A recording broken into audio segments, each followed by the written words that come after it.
Good morning ಎಲ್ಲರಿಗೂ. ಇವತ್ತು ನಾನು ರವೆ ರೊಟ್ಟಿ ಹೇಗೆ ಮಾಡೋದು ಅಂತ ತೋರಿಸ್ಕೊಡ್ತಾ ಇದ್ದೀನಿ. ಸಿಂಪಲಾಗಿ ಈಸಿಯಾಗಿ ಟೇಸ್ಟಿಯಾಗಿರುತ್ತೆ. ಇದಕ್ಕೆ ನಾನು ತೊಗೊಂಡಿರೋದು ಸಣ್ಣ ರವೆ, ಅಂದರೆ 2 to 3 ಸ್ಪೂನ್ ಚಿರೋಟಿ ರವೆ ತೊಗೊಂಡಿದ್ದೀನಿ. ಇದಕ್ಕೆ 1 ಟೇಬಲ್ ಸ್ಪೂನ್ ಮೈದಾ ಬಂದು ಟೆಕ್ಸ್ಚರ್ಗೆ ಚೆನ್ನಾಗಿರುತ್ತೆ, ಸೊ ಬೈಂಡಿಂಗ್ ಪರ್ಪಸ್ಗೆ ಮೈದಾ ಯೂಸ್ ಮಾಡ್ತಾಯಿದ್ದೀವಿ. ನೆಕ್ಸ್ಟ್ ನಾನು 2 to 3 ಟೇಬಲ್ ಸ್ಪೂನ್ ಮೊಸರು ಯೂಸ್ ಮಾಡ್ತಾಯಿದ್ದೀನಿ. ಇದು ಬಂದು ಟೆಕ್ಸ್ಚರ್ಗೆ ಯೂಸ್ ಆಗುತ್ತೆ, ಮೈದಾ ಬಂದು ಬೈಂಡಿಂಗಿಗೆ ಯೂಸ್ ಆಗುತ್ತೆ. ನೆಕ್ಸ್ಟ್ ನಾನು 2 to 3 ಸ್ಪೂನ್ ಅಕ್ಕಿ ಹಿಟ್ಟು ಯೂಸ್ ಮಾಡ್ತಾಯಿದ್ದೀನಿ. ಅಕ್ಕಿ ಹಿಟ್ಟು ಏನಕ್ಕೆ ಅಂತಂದರೆ ಸ್ವಲ್ಪ ಕ್ರಿಸ್ಪಿ ಬರುತ್ತೆ ರೊಟ್ಟಿ, ಸೊ ಹಾಗಾಗಿ ನಾನು 2 to 3 ಸ್ಪೂನ್ ಅಕ್ಕಿ ಹಿಟ್ಟನ್ನ ಯೂಸ್ ಮಾಡ್ತಾಯಿದ್ದೀನಿ. ಇದಕ್ಕೆ ನಾನು black pepper powder 1/2 spoon, jeera powder 1/2 spoon, ರುಚಿಗೆ ತಕ್ಕಷ್ಟು ಉಪ್ಪನ್ನ ನಾವು ಸ್ವಲ್ಪ ನೋಡ್ಕೊಂಡು ಹಾಕೋಬೇಕಾಗತ್ತೆ, ಸೊ ಹಾಗಾಗಿ ನಾನು ಸ್ವಲ್ಪ ಉಪ್ಪು ಆ್ಯಡ್ ಮಾಡ್ತಾಯಿದ್ದೀನಿ. ಮತ್ತು ಖಾರ ಬಂದು ನಾವು ಪೆಪ್ಪರ್ ಪೌಡರ್ ಹಾಕಿರೋದ್ರಿಂದ ಸ್ವಲ್ಪ ಖಾರ ಬರುತ್ತೆ, ಹಾಗಾಗಿ ನಾವು ಖಾರದ ಪುಡಿನ ಎಷ್ಟು ಬೇಕೋ ಅಷ್ಟು ನೋಡ್ಕೊಂಡು ಹಾಕೋಬೇಕಾಗತ್ತೆ. ಮಕ್ಳಿಗೆ ಬೇಕಾದರೆ ಸ್ವಲ್ಪ ಕಡಿಮೆನೇ ಹಾಕ್ಕೊಳ್ಳೋಣ. ನಾನಿದು ಸ್ವಲ್ಪ 1 ಪಿಂಚಷ್ಟು ಖಾರದ ಪುಡಿ ಹಾಕ್ತಾಯಿದ್ದೀನಿ ಅಷ್ಟೇ. ಅದಕ್ಕೆ ನಾನು ಹೆಚ್ಚಿಟ್ಕೊಂಡಿರೋ ಈರುಳ್ಳಿ, ಸಾಂಬಾರು ಸೊಪ್ಪು, ತುರಿದಿರೋ ಕ್ಯಾರೆಟ್ ಮತ್ತು ತುರಿದಿರೋ ಕಾಯಿ ಮತ್ತು ಸಣ್ಣದಾಗಿ ಹೆಚ್ಚಿರೋ ಕರಿಬೇವಿನ ಸೊಪ್ಪನ್ನ ಆ್ಯಡ್ ಮಾಡ್ಕೊತಾ ಇದ್ದೀನಿ. ಇದನ್ನು ನೀಟಾಗಿ ಮಿಕ್ಸ್ ಮಾಡ್ಕೊಳ್ಳೋಣ. ನೆಕ್ಸ್ಟ್ ಇದಕ್ಕೆ ನಾವು ನೀರು ಆ್ಯಡ್ ಮಾಡ್ಕೊಳ್ಳೋಣ. ನೀರು ತುಂಬ ಜಾಸ್ತಿನೂ ಬೇಡ, ಕಮ್ಮಿನೂ ಬೇಡ. ಇದು ಬಂದು ಮೀಡಿಯಮ್ ಆಗಿರಬೇಕು, ತುಂಬ ತೆಳುನೂ ಇರಬಾರ್ದು, ತುಂಬ ಗಟ್ಟಿನೂ ಇರಬಾರ್ದು. ಯಾಕಂದರೆ ನಾವು ರೊಟ್ಟಿ ತಟ್ಟೋದಲ್ವ, ಸೊ ಹಾಗಾಗಿ ನಾವು ತುಂಬ ತೆಳು ಆದರೆ ಚೆನ್ನಾಗಿರಲ್ಲ. ಸೊ ನಾವು ಮೀಡಿಯಮಾಗಿ ನೋಡ್ಕೊಂಡು ನೀರು ಮಿಕ್ಸ್ ಮಾಡ್ಕೋಬೇಕಾಗುತ್ತೆ. ನೀಟಾಗಿ ಕಲಿಸ್ಬಿಟ್ಟು ಸ್ವಲ್ಪ 5 to 10 ಮಿನಿಟ್ಸ್ ನಾವು ರೆಸ್ಟ್ ಮಾಡೋಕ್ಕೆ ಬಿಡೋಣ, ಏಕೆಂದರೆ ನೀಟಾಗಿ ಹೊಂದ್ಕೊಳ್ಳಿ ಅಂತ. ಇಲ್ಲಿ ಬಂದು ಪ್ಯಾನ್ ಬಿಸಿ ಆಗ್ತಾ ಇದೆ. ಸೊ ನಾನ್ ಸ್ಟಿಕ್ ಯೂಸ್ ಮಾಡೋದ್ರಿಂದ ಇಲ್ಲಿ ನಾವು ಆಯಿಲ್ ಮತ್ತು ಅಥವಾ ಗೀ ನಾವು ಯೂಸ್ ಮಾಡೋ ಅವಶ್ಯಕತೆ ಇರಲ್ಲ. ಇನ್ ಕೇಸ್ ಯಾರು ಡಯಟಲ್ಲಿದ್ದರೆ ನಾವು ಆಯಿಲ್ ಫ್ರೀ, ನಾವು ಆಯಿಲ್ನೆಲ್ಲ ಯೂಸ್ ಮಾಡಲ್ಲ ಅನ್ನೋರಿಗೆ ಇದು ತುಂಬ ಚೆನ್ನಾಗಿ ಬರುತ್ತೆ ನಾನ್ ಸ್ಟಿಕ್ಕಲ್ಲಿ. ಈಗ ನಾನು ಸ್ವಲ್ಪ ಬ್ಯಾಟರ್ ಹಾಕಿ ಮತ್ತು ರೊಟ್ಟಿ ಥರ ತಟ್ತಾ ಇದ್ದೀನಿ.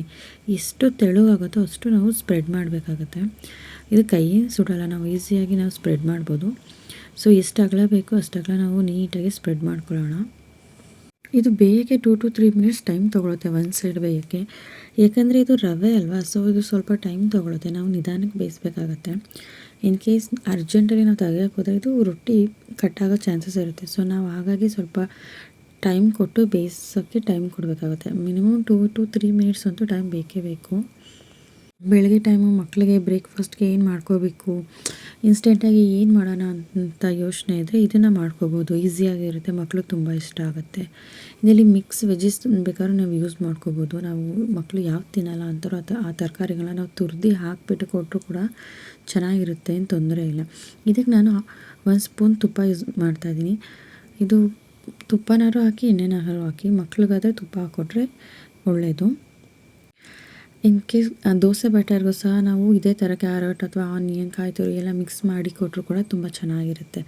ಏನಾದರೂ ಮಕ್ಕಳು ತರಕಾರಿ ತಿನ್ನಲ್ಲ, ಬೇಡ ನಮಗೆ ಅಂತ ಇರ್ತಾರಲ್ಲ, ಸೊ ಈ ಥರ ಮಾಡಿಕೊಡೋದ್ರಿಂದ ಅವ್ರಿಗೆ ಇಷ್ಟ ಆಗುತ್ತೆ ಮತ್ತು ಈಸಿಯಾಗಿ ನಾವು ತರಕಾರಿ ತಿನ್ನಿಸ್ದಾಗೂ ಆಗುತ್ತೆ. ಒಂದು ಸೈಡ್ ಬೆಂದಿದೆ ಅನಿಸುತ್ತೆ. ಸೊ ನೆಕ್ಸ್ಟ್ ನಾವು ಇನ್ನೊಂದು ಸೈಡ್ ಕೂಡ ನಾವು 2 to 3 ಮಿನಿಟ್ಸ್ ಬೇಯಿಸಲೇಬೇಕಾಗುತ್ತೆ. ಎರಡು ಕಡೆಯೂ ಕೂಡ ಚೆನ್ನಾಗಿ ಬೇಯಿಸ್ಬೇಕಾಗತ್ತೆ. ನೀಟಾಗಿ ಕ್ರಿಸ್ಪಿಯಾಗಿ ಬೇಕಂದರೆ ಇನ್ನೂ ಸ್ವಲ್ಪ ಹೊತ್ತು ಬೇಯಿಸ್ಬೇಕಾಗತ್ತೆ. ಇಲ್ಲ ನನಗೆ ಸ್ವಲ್ಪ ಮೆತ್ತಗಿರಲಿ ಅಂದರೆ ನಾವು ಬೇಗ ಟರ್ನ್ ಮಾಡೋಣ. ಸೈಡ್ ಬೆಂದಿದೆ, ಸೊ ನೀಟಾಗಿ ನೆಕ್ಸ್ಟ್ ಸೈಡ್ ಹಾಕ್ತಾಯಿದ್ದೀನಿ. ನೋಡಿ ಎಷ್ಟು ಚೆನ್ನಾಗಿ ಬಂದಿದೆ ಅಂತ, ಗೋಲ್ಡನ್ ಬ್ರೌನ್ ಕಲರ್ ಬಂದಿದೆ. ಸೊ ಹೀಗೇ ನೆಕ್ಸ್ಟ್ ಆ ಸೈಡ್ ಕೂಡ ನೀಟಾಗಿ ಬೇಯಲಿ. ಇದ್ರ ಜೊತೆಗೆ ಚಟ್ನಿ ಚೆನ್ನಾಗಿರುತ್ತೆ. ಮಕ್ಳಿಗಾದರೆ ಬೇರೆ ಚಟ್ನಿ ಅವಶ್ಯಕತೆ ಇರಲ್ಲ, ಸೊ ದೊಡ್ಡವ್ರಿಗಾದರೆ ಚಟ್ನಿ ಮಾಡ್ಕೊಳ್ಳೋದಂದರೆ ತುಂಬ ಚೆನ್ನಾಗಿರುತ್ತೆ ಕಾಂಬಿನೇಷನ್. ಸೊ ನಾನು ಯೂಶ್ವಲಿ ಇದ್ರ ಜೊತೆ ಅಂದರೆ ರವೆ ರೊಟ್ಟಿ ಜೊತೆ ನಾನು ಚಟ್ನಿ ಯೂಸ್ ಮಾಡ್ತೀನಿ, ಅಂದರೆ ತುಂಬ ಚೆನ್ನಾಗಿರುತ್ತೆ. ನನ್ನ ಮಗ ಬಂದು ಹಾಗೆ ತಿಂತಾನೆ, ಅವನಿಗೇನು ಚಟ್ನಿ ಅವಶ್ಯಕತೆ ಇರಲ್ಲ. ಅವನಿಗೆ ಅಂತಲ್ಲ, ಮಕ್ಳಿಗಾದರೆ ಚಟ್ನಿ ಅವಶ್ಯಕತೆ ಇರಲ್ಲ. ಸೊ ದೊಡ್ಡವ್ರಿಗಾದರೆ ಯಾವ ಚಟ್ನಿ, ಪುದೀನ ಚಟ್ನಿ ಅಥವಾ ಕಾಯಿ ಚಟ್ನಿ ಯಾವುದಾದ್ರು ಯೂಸ್ ಮಾಡ್ಕೋಬೋದು. ಕಾಂಬಿನೇಷನ್ ಬಂದು ತುಂಬ ಚೆನ್ನಾಗಿರುತ್ತೆ. ಸೊ ಈ ಸೈಡ್ ಕೂಡ ಬೆಂದಿದೆ ಅನಿಸುತ್ತೆ. ಸೊ ನಾನು ತೋರಿಸ್ತಾ ಇದ್ದೀನಿ, ನೋಡಿ ಎಷ್ಟು ಚೆನ್ನಾಗಿ ಬೆಂದಿದೆ.